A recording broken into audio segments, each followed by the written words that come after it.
transmissão da violência não é limitada. Sabemos hoje, há muitos estudos, não é? O mesmo filme não é visto da mesma maneira. Nós dizemos, já viste aquele filme? Qual filme? Ela deve perguntar qual foi o filme que cada um viu. Porque o nome diz o filme, mas depois cada um vê o filme à sua maneira. E não é líquido.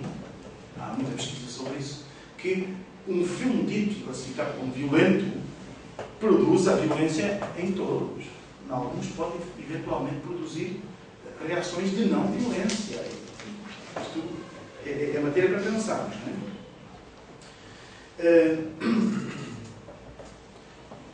Então, se não se conhecem os efeitos, o melhor mesmo é procurarmos que a escola apresente alguns cuidados a ter, talvez ensinar a saber criticar os programas televisivos, debater os programas na sala de aulas, portanto, a sociedade dentro da própria escola.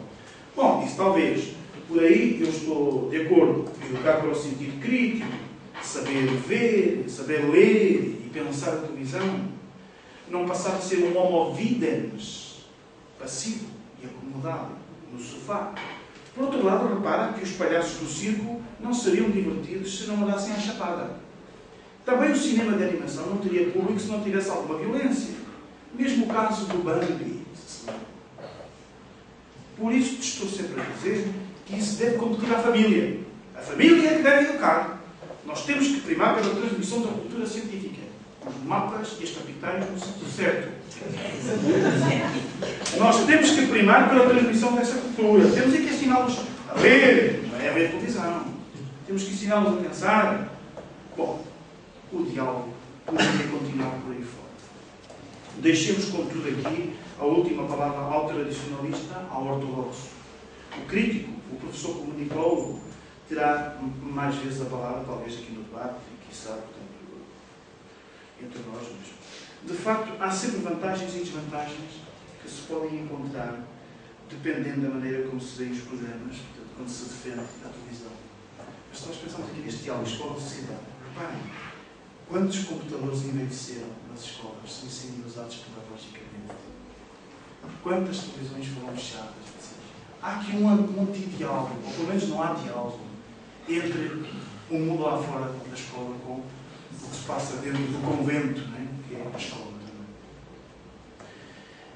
E não se pode pensar, portanto, apenas unilinearmente na importância da escola para a sociedade, nem apenas num papel, portanto, em vários papéis.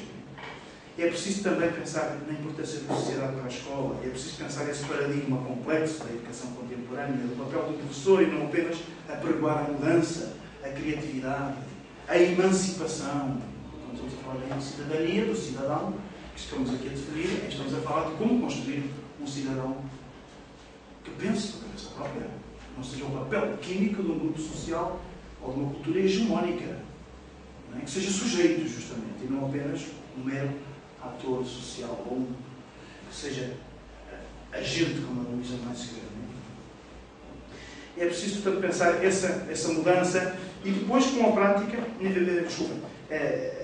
não podemos apenas aprovar a mudança, a criatividade, a emancipação e depois, com a prática, desmentir tudo isso e cair no modelo que eu falava há bocado do encher cabeças que se pode ver na mensagem de Paulo Freire ou de Montaigne.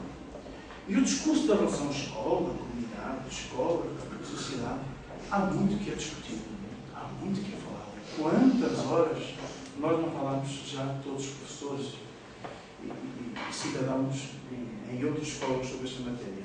E o que fizemos de novo? PowerPoints em vez de acetatos. Para continuarmos com a acetamania? Foi a pensar nisso que apaguei os acetatos todos e pus a pen no bolso. É preciso também saber ouvir uma mensagem e construir reflexões, sem obrigatoriamente o professor escrever um quadro, que é como quem diz, passar os acetatos ou o PowerPoint. Mas não vai levar a mal o que eu disse. Não se trata. Eu não sabia que ia usar PowerPoint, não tinha apagado. Não se trata apenas de dar matéria, meus senhores. Trata-se de fazer com que se receba alguma matéria e de forma crítica e emancipatória, como quisemos dizer de início e agora. Portanto, criar cidadãos, e portanto não apenas cognitivamente, mas vestir uma identidade, não tem que ser essa identidade monolítica e filha do Estado de Nação ou da Revolução Francesa. Muito obrigado.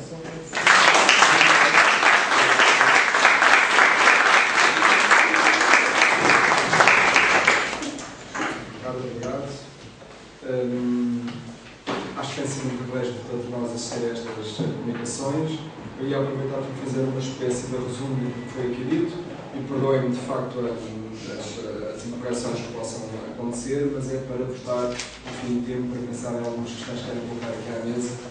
Por isso, eu ia começar por dizer que a professora Luísa Cortesão fez uma intervenção referindo a questão das minorias maioritárias versus as maiorias minoritárias, partiu da escola de todos para todos, que conduz neste momento processos também violentos de exclusão, pensou a escola como função reguladora, ou pensamos a escola como função reguladora das desigualdades e da exclusão, a escola social, o desafio da escola social e da diversidade que ela encontra neste momento. Referiu também a questão do desafio fundamental da escola neste momento, que deverá ser refletir sobre o papel do professor e do seu posicionamento relativamente a toda esta diversidade.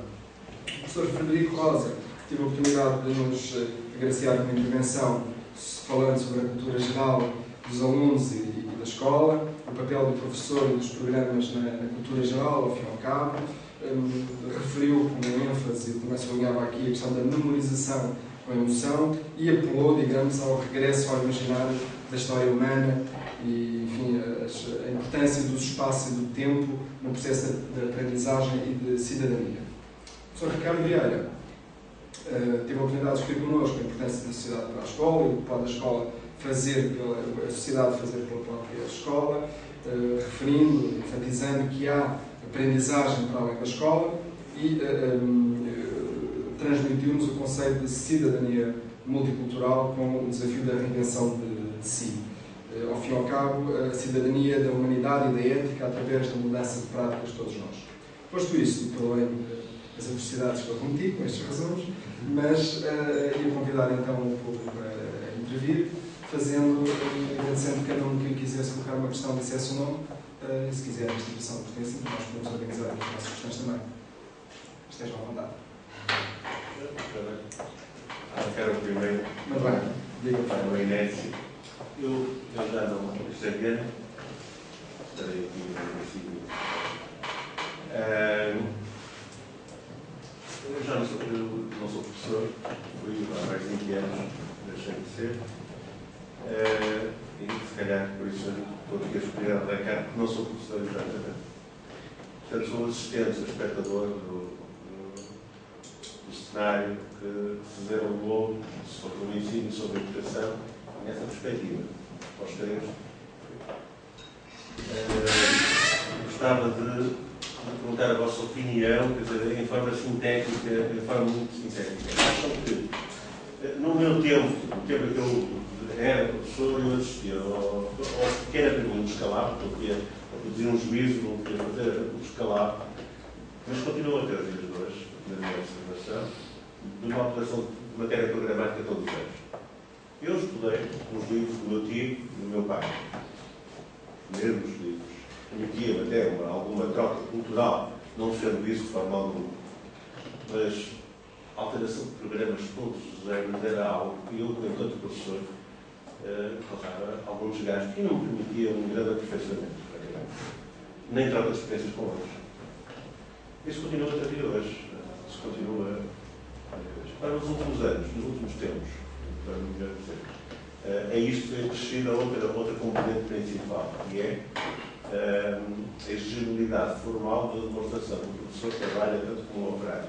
Isto é, foi acrescido de que, para além deste esforço da resposta à alteração de programas e desafios que se colocam especificamente perante os universos que eles têm, além de mais, demonstrar formalmente que cumprem X horas da semana, portanto, tal como é devido.